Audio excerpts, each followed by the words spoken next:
আসসালামু আলাইকুম। সবাই কেমন আছেন? আশা রাখছি কাছে এবং দূরে, দেশ এবং দেশের বাহিরে যে যেখান থেকে আমার আজকের ভিডিওটি দেখছেন, আল্লাহর রহমতে অনেক বেশি ভালো আছেন, সুস্থ আছেন। আমরা আলহামদুলিল্লাহ ভালো আছি। আজকের ভিডিওটি শুরু করলাম। আমার আপু বিরিয়ানি রান্না করেছিল দুপুরে, সেটা পাঠিয়ে দিছে। তো আজকে আমি কোনো কিছু রান্না করি নাই, গরুর মাংস দিয়ে বিরিয়ানি এটা আপু পাঠিয়েছে আর শসা লেবু সেটা দিয়ে খেয়ে নিলাম। খাবার দাবার শেষ করে এখন চলে আসছি দুপুরের পরে, দুপুরই বলা চলে আসছি ছেলের হাতের লেখার কোচিংয়ে। ওকে হাতের লেখার জন্য কোচিংয়ে দিয়ে দিছি, কারণ হাতের লেখাটা ওর তেমন একটা সুন্দর না, তাই ভাবলাম যে এখানে দিয়ে দিই।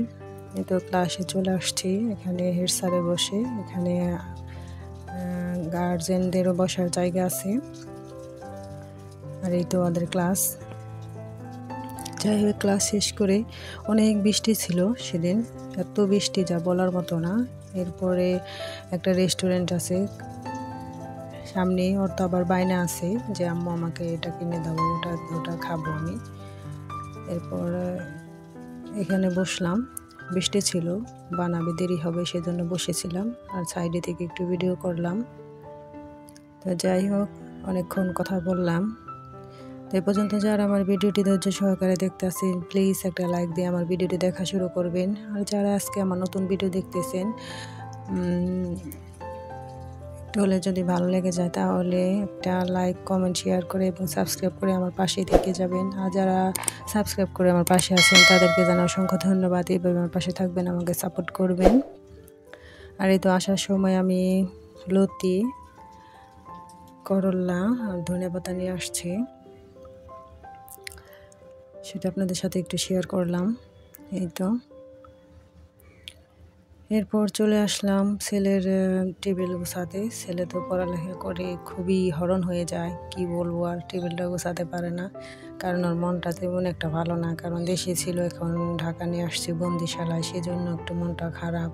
তো যাই হোক, আস্তে আস্তে ঠিক হয়ে যাবে। সবাই দোয়া করবেন ওর জন্য, যেই নিয়াতে আসছি আল্লাহ যেন সেই নিয়াত পূরণ করে। এই তো আমি টেবিলটা সুন্দর করে টিস্যু দিয়ে মুছে নিব, মুছে এরপরে আমি বইগুলা রেখে দিব জায়গায়। আর একটা কথা বলি, কথাটা হলো কি, অনেক আপুরাই এই কাজটা করেননি, আমার খুব খারাপ লাগে। কেউ সাবস্ক্রাইব করলে আমি তো বুঝতেই পারবো যে আপনি আমাকে সাবস্ক্রাইব করেছেন, কিন্তু কেউ বলবেন না যে সাবস্ক্রাইব করে বন্ধ হলাম, আপনি আসবেন, আপনার পাশে আছি, আপনি আমার পাশে থাকবেন। প্লিজ কেউ এইভাবে স্প্যাম কমেন্ট করবেন না, এভাবে আপনার আমার দুজনেরই ক্ষতি হবে, কারণ এটা ঠিক না। আমার ছোট সংসারে আমি তেমন এখনও জিনিসপত্র কিনতে পারি নাই, কারণ ছোট একটা রুম নিয়ে এখন আমি আছি, সেজন্য আমার সব কিছু একটু গুছিয়ে রাখতে হয়, বা এলোমেলো করে রাখলে খুব একটা সুন্দর দেখা যায় না, সেজন্য আমি একটু একটু করে গুছিয়ে নিচ্ছি।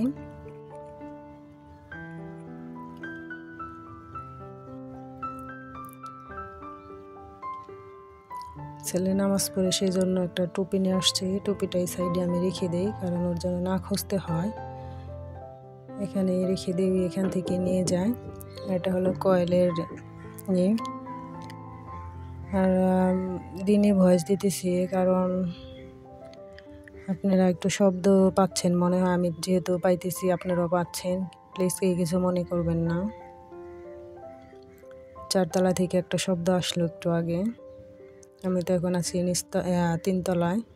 এই তো আমার বইগুলো গুছানো হয়ে গেছে, এখন আমি এই তো আমার গুছানো ওদিকে শেষ, এখন আমি একটা গুছিয়ে নিব, একটা সুন্দর করে গুছিয়ে এরপর জায়গায় রেখে দেবো, কারণ এখন আমার ড্রেসিং টেবিল বা সব কিছু এনে যে আমি গুছিয়ে রাখবো। ইনশাল্লাহ ড্রেসিং টেবিল কিনলে আমি সুন্দর করে গুছাবো, আপনাদের সাথে শেয়ার করব। এখন আমি একটা ইয়ের উপরে সবগুলা রেখে দিছি। তো আজকে ভিডিওটি ভালো লাগে অবশ্যই লাইক, কমেন্ট, শেয়ার করবেন এবং সাবস্ক্রাইব করে আমার পাশেই থেকে যাবেন, আমাকে সাপোর্ট করবেন। তো আজকে এখানেই রাখছি। তাই সবাই অনেক বেশি ভালো থাকবেন, সুস্থ থাকবেন। আল্লাহ হাফিজ, আসসালামু আলাইকুম।